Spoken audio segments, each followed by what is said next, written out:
কইবেন না কিছু? দর্শক অনেক লোভ করে গেলাম এই আমের ব্যবসা করতে দর্শক, আম কেউ জিগায় না দর্শক। সাতক্ষীরার আম দর্শক 60 টাকা করে কেনা, 30 টাকা বেচতে পারে। আহ!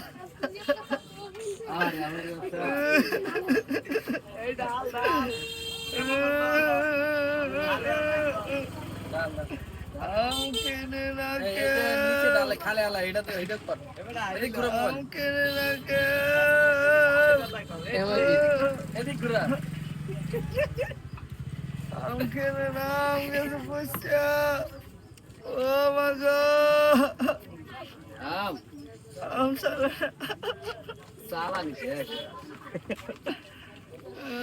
আমার উপরে মাছি মারে। ভাই আমি কান্দেন কেন? ভাই আম কিনতে গেছিলাম, আমের ব্যবসা ভাই। হ্যাঁ, সমস্যা কি? কেউ আম কেনে না। আরে আল্লাহ কান্দন না তো। কান্দন